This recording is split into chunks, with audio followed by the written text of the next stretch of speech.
Christmas weekend, Dolphins taking on the Packers, and I got some mail to open.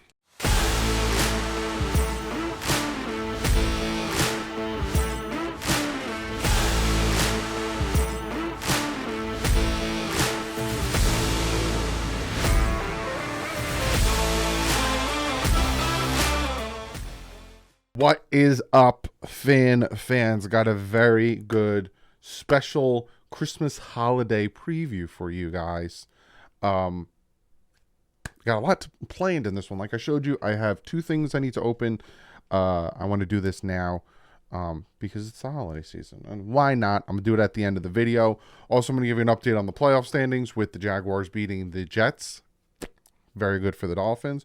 And obviously, injury report, 5 things, breakdown. And I'm going to give you guys my prediction on the game. So let's jump into this Mama Jam.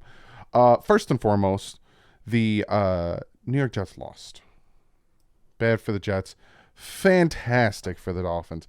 As you can see here, 100%. 100% if the Dolphins beat the Packers, because you already see here, Jaguars lost to the Jets. If the Dolphins beat the Packers and the Dolphins beat the Patriots, they clinch and they're in, meaning a 98% chance they'll get a wild card spot and a 2% chance that they will host a wild card spot. Hosting means that there has to be a full and utter collapse of the Buffalo Bills. Do I see that happening? No, but say the Bears won and say that the Bengals won and then say that the Dolphins beat the Jets and then somehow the Bills lost to the Patriots. Boom, we win the division. And we host a wild card spot. But regardless of that pipe dream that will never happen, essentially the Miami Dolphins to clinch a wild card spot. And again, I'm showing you the Jets lost to the Jaguars, which the Dolphins needed. We need to beat the Packers and we need to beat the Patriots, and we are in the playoffs. Week 18 only matters to the seeding. If we win and certain other teams lose, maybe we can get to the 5th seed and all that other stuff. But all in all, the Miami Dolphins needed the Jaguars to win. They did. Now the Dolphins just need to win the next 2 games, and they are in the playoffs, locked and loaded. Fantastic. So Jaguars and Jaguar fans, tip of the cap from us Miami Dolphin fans. If things go out the way that the Dolphins hoped, we will see you in the wild card. Actually, no. Because then if things go the way I'd love them to, we win the division. But if things go hopefully better, the Dolphins will go to the 5th seed and the Jaguars will win their division, and we will see you guys in the wild card. But yes, that is the playoff update. Now let's jump into injury report. Now I'm going to pop up the Dolphins. It got bigger. That's what she said. And you could see, you can't even, I'm here. It got longer. Teron Armstead didn't participate for 2 straight days. Again, that doesn't really matter. He usually doesn't participate and he still plays. River Craycraft still dealing with so River Craycraft is dealing with a calf. He didn't participate for 2 straight days. Eric Fisher went from limited to did not participate. Bradley Chubb went from not being on the injury report to limited. Deion Crossan, limited. Javon Holland, Raheem Mostert, he had a rest day. Both went from did not participate to limited, which is good. Javon Holland said he's fine at the end of the game. I'm not worried about that. Jalen Phillips, Duke Riley, Eric Rowe, Durham Smythe, Jeff Wilson. Sorry, up to Durham Smythe went limited, and full. Sorry, yeah. Jeff Wilson also limited. Full, Teddy Bridgewater, Elijah Campbell, Kader Kohu. Full participants. And again, like usual, Melvin Ingram gets his rest day. It would be huge if we can get Eric Rowe back. It would be huge to get Campbell back. Mostly Eric Rowe. We're going to need some help against tight ends, and we're going to need some help in the secondary. If we just miss Craycraft, like if he's the only one, which I hope not, that would be huge for the Dolphins. But I want everyone that's limited to play. Obviously, there's most of them will, but I'd love to get Eric Rowe back.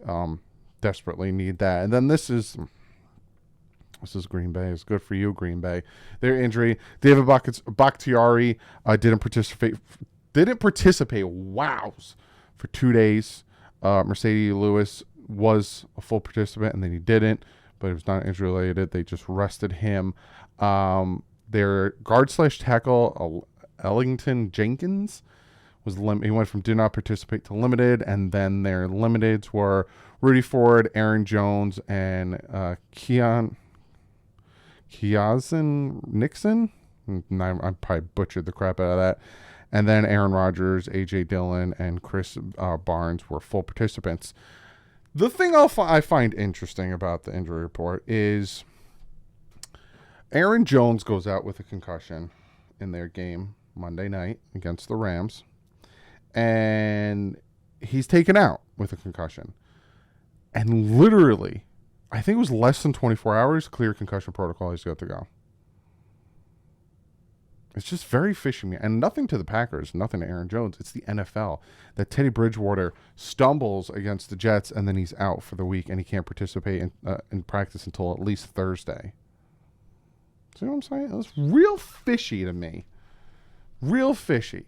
But now let's jump into the breakdown. Finn's offense, Packers defense. Let me go back to the old one and see where we got better and where we got worse. Flipping back. This is why I always keep my notebooks. And we will see where we got better and worse. Points for the Miami Dolphins are 9th. That stayed the same. Facing the Packers defense, which is 15th for points for. Finn's yardage is 5th. That went up from 7th, facing the Packers defense, which is 15th in yards given up. Pass offense is 3rd. That went down from 2nd last week, facing a very good pass defense for the Green Bay Packers. They are 2nd. Rush 27th. That went up from 29. Big day from Raheem Mostert against the Buffalo Bills. Should have been more. Should have not stopped the run. Facing a Packers defense not very good at stopping the run. They're 29th. And then when it comes to third down conversions, the Dolphins are 21st with 37.7%. That went up from last week where they were 23rd. Facing a Packers offense, which is 12th in the NFL, converting 38% of their third downs. Red zone, the Dolphins are 11th. That went down. It didn't help with the drop touchdowns when we got into the red zone and, settling for field goals with 60.5% of their trips, whereas the Packers are 20th in the NFL on defense, allowing 56.8%. So all in all, this is be a good matchup, and especially if the Dolphins can get that ball running. But let's talk about that in the 5 things. Now we're looking at the Packers offense versus the Dolphins defense. Packers offense is 20th in points for the Dolphins defense is 26th in points. That went down. We were 22nd last week. That ain't good. The Packers offense is 15th in yards. The Dolphins defense is 23rd. That's not good. Again, the Bills offense did whatever they wanted. We were 20th last week. The Packers offense, 16th in pass. The Dolphins defense, 27th. That went down from 23rd. The Packers offense is 12th in rush. The Dolphins defense is 10th in rush. That went down from 7th, but it had to do with mostly Josh Allen running. The Packers offense is 15th in the NFL in third down conversions with a 40.7, facing the Dolphins defense of 27th in the NFL with 43.7. That went down. And are you surprised? The 3rd and 17. Absolutely horrible. The Packers offense in the red zone is 20th in the NFL, scoring 52.3% of the time, whereas the Dolphins defense is 26th. That went down from 24, allowing 62% of red zone trips being touchdowns. Now we're going to do the thing that a lot of people like. And I'm glad you guys like this because I enjoy adding this to it, and that is the PFF grades. Essentially, our offense versus their defense, and then I flip it. As you see at their defensive front is not too great. Our offensive line is a little bit better than their defensive front. We have the 5th best center, the 11th best guard in Hunt. We have the 12th best tackle in Armstead, 7th best quarterback in Tua, 1st best wide receiver in Hill, 12th best wide receiver in Waddle, and the 26th best running back in Raheem Mostert, which is surprising there. Their corners are better. Alexander is good. Douglas is good. But outside, and Ford, their safety is pretty good. But outside of that, Not too great, right? Campbell's a good linebacker for them, but again, this is where they're 29th ranked in rush, and this is where the Dolphins need to run the flipping ball. But I will get to that when I get to the 5 things.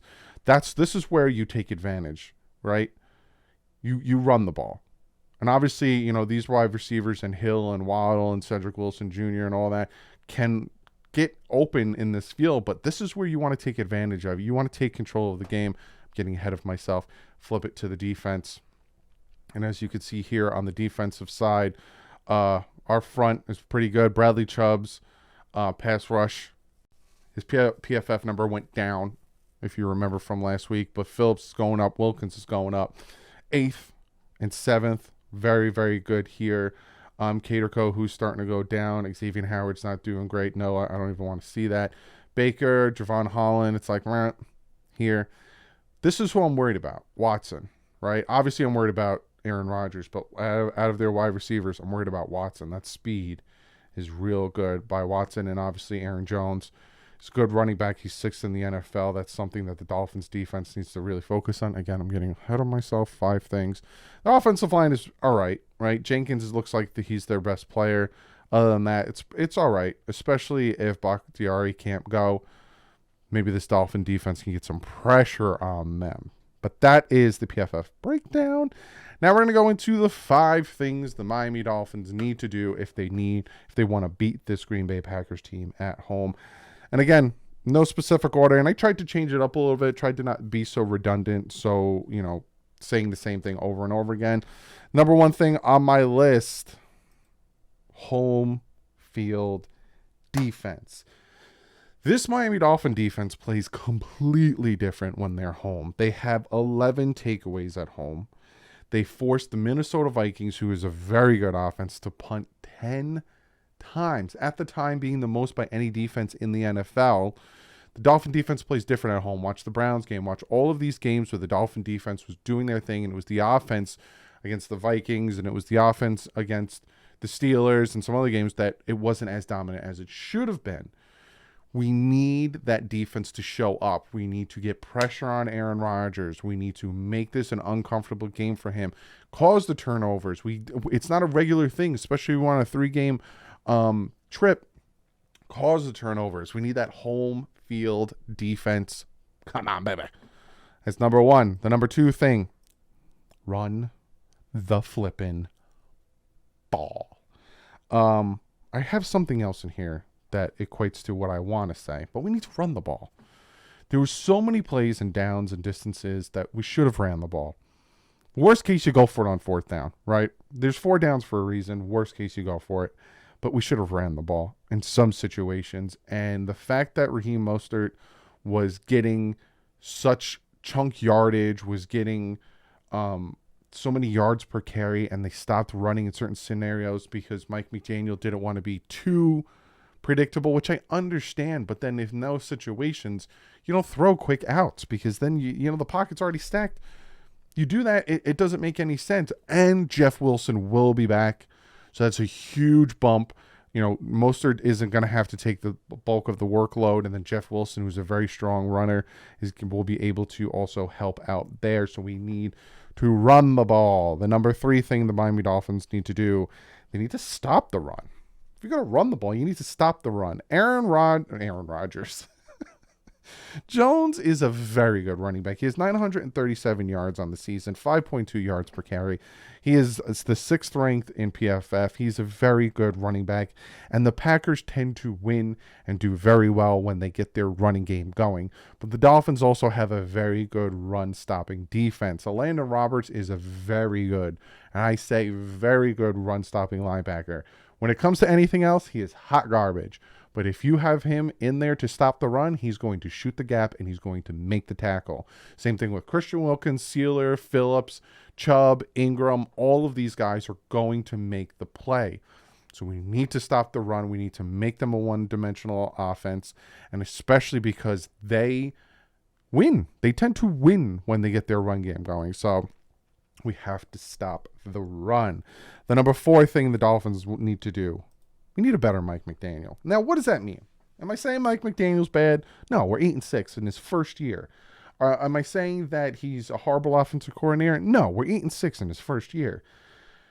But he needs to do better in certain situations, and that's what I was kind of equating to before, right? The 3rd and 2s, the 3rd and 8s, the 4th and 1s, the short down and distances. If the run game is working, continue to run the ball, right? Don't outthink yourself. Don't try to throw screens when you say to the press, oh, the reason that we went to the pass is because they were dropping a safety into the box and showing a single high safety, so I wanted to throw the ball. Understandable. That makes 100% sense. You're not going to hand the ball off if they're stacking the box to stop the run. But then you don't throw 2-3 yard passes because the defense is already at the line of scrimmage. And I'm not saying throw 15, 20-yard passes. You're not going to have time with the pressure coming there. But don't throw these quick out routes when the defense is just going to jump it. There was one play where we tried to throw a screen to Tyreek Hill. It was almost intercepted. Bad play calling in some situations, and especially with time management. I noticed that we call timeouts in the worst possible spots. So we need a better Mike McDaniel there. And the 5th and final thing, consistent Tua. Now, Tua played better in the Bills game. Some people don't think so. I disagree. They could think what they want. But, 2 touchdowns, no interceptions, put up a decent amount of yards. And then that final drive where it's snowing hard in the 4th quarter, marching us down the field, and the non-PI call on Jalen Waddle kind of killed that play. I think Tua did pretty good in that Buffalo Bills game. Obviously, the LA Chargers and the 49ers game, he did not do well. But I think in the Buffalo Bills game, he did well. Consistency. We need consistency out of Tua, and I did it in the film breakdown. So before you start saying, Doug, you're saying Tua did well, just go watch the film breakdown. That's all I'm going to say from now on. Because I showed you where he missed passes. He missed a potential touchdown pass to Jalen Waddle, where Jalen Waddle had to come back and jump for the ball instead of leading him for a touchdown. He missed some passes, but then he made some really good passes, like the touchdown pass to Tyreek Hill, right in the breadbasket. Perfect. We need a little bit more consistency out of him. We need that Tua on the 5-game winning streak, especially against the Bears, the Browns, the Lions, where he lit it up. So we need to see that Tua. That being said, what are my thoughts on this game? Aaron Rodgers is 2-1 against the Miami Dolphins, right? And he said that we're getting the Dolphins at the right time, meaning we're on a 3-game losing streak. Don't get too cocky. Don't get too cocky, Aaron. The Dolphins are coming home, right? We played Saturday. We get an extra day's rest. We get to come home. We get to play. Flip side, the Green Bay Packers are playing on a short week, playing Monday night, having to come to Miami. Now, it is not going to be hot in Miami. I think it's going to be around 58 degrees in Miami on Sunday. There's a huge Arctic blast hitting the whole United States. Let me see if I could find the weather, and I'll tell you guys. So the Dolphins are not going to get that home field weather advantage, and it might actually be more beneficial to be sitting on the other side in the sun because it might be a little cold for people that normally live down in Florida. Yeah, as of right now, look at the wolf. On Sunday, it will be 54 degrees in the morning, 49 degrees at night in Miami. It's going to be a cool one. It's going to be 13 mile an hour winds, 22% chance of rain. So you're not looking at it that way. But the Dolphins play different at home on offense and on defense. I don't know what it is, but I'm glad that the last 2 of the 3 games are at home because they play different, especially the defense. They play different. So I'm picking the Dolphins to win this game. I think they're going to win this game by 10, 27-17. I don't think we're going to completely shut out Aaron Rodgers. I do think that there is part of this defense that is limited with the secondary, but I also hope and pray that Josh Boyer calls the plays properly, send blitzes at the right time. Don't give Aaron Rodgers 4 seconds to throw the ball like you did Josh Allen. Get after him. Send some pressure. Before I get to the packages, there's one other thing I want to laugh at real quick. A lot of people want to diminish what Tua Tagovailoa did in that 5-game winning streak, right? Well, Tua faced the Bears, the Lions, the Browns. They're not good football teams. So him doing the stats he did is nothing because he faced bad teams. Look what he does against good teams. So I was like, let me go look up this stat. Tua Tagovailoa versus the Bears, 302 yards, 3 touchdowns, 135 passer rating. Jalen Hurts versus the Bears, 315 yards, no touchdowns, 2 interceptions, a 64 passer rating. Aaron Rodgers versus the Bears, 182 yards, 1 touchdown, 85 passer rating. Tua had the best game out of the 3. Detroit Lions, they sucked. Tua had 382, 3 touchdowns, no interceptions, 138 passer rating. Well, that's because the Lions suck. Josh Allen, 253 yards, 2 touchdowns, 1 interception, 80 passer rating. Tua did better. Aaron Rodgers, 291, 1 touchdown, 3 interceptions, 53 passer rating. Jalen Hurts, 240 yards, no touchdowns, 80 passer rating. Tua did the best of those. Cleveland Browns, they suck as well. The only reason Tua did well against that team is because they suck. Tua, 285 yards, 3 touchdowns, no interceptions, 135 passer rating. Justin Herbert, 228 yards, 1 touchdown, 93 passer rating. Joe Burrow, 2 touchdowns, and interception, 96 passer rating. And Josh Allen, 197, 1 touchdown, 100 passer rating. Of those quarterbacks, Tua did the best. Now, that's not me saying that Tua is better than those quarterbacks that I raffled off. The point of me saying that is to say and diminish what Tua accomplished against those teams because they are bad teams is stupid, because quarterbacks of better caliber did worse. Plain and simple. So now let's get to the letter that I got here. I'm not going to show you who it is. Miami Dolphins rule. What is your favorite thing about Mike McDaniel? Please answer on camera. This is from Sean Wheat. Favorite thing about Mike McDaniel is I do like his play style, and I do like his ownership of things, right? Like, he owned up to the not using Mike Gesicki enough and not running the ball enough. He's very own up to it, and he's very good at making adjustments. But I do like his offense when he gets rolling. And this last and final one is from Stefan Piccone. Oh, that's awesome. The Surfing Mouse. You made a book? That's who sent it to me. Stefan. Or Steven. I hope I pronounced your name properly. And you say, as a fellow film major, I know how much work and time goes into all these videos you do. Great job with your YouTube channel, and I look forward to your videos. I am, too, a lifelong Dolphin fan. Thanks to my dad, we grew up watching Marino Shula in the 90s, as did me and my father. Miss those days, but I am excited about Mike McDaniel and Tua. I wanted to send you a copy of my children's book, The Surfing Mouse, for your daughter. I recently completed it, and I wanted you to have a copy. Hope you enjoy the book. Stefo. For pronunciation, Stefo. Piccioni? Piccioni. Stefo Piccioni. Thank you. Comment of the day, what do you think? Why do you think Channing Tindall hasn't seen the field much this year except for special teams? I feel like he would be the perfect linebacker to spy on mobile quarterbacks. I think it's the same reason why. Thank you so much for the book. I'm going to show Josephine this. She's going to absolutely love it. Thank you so much for that.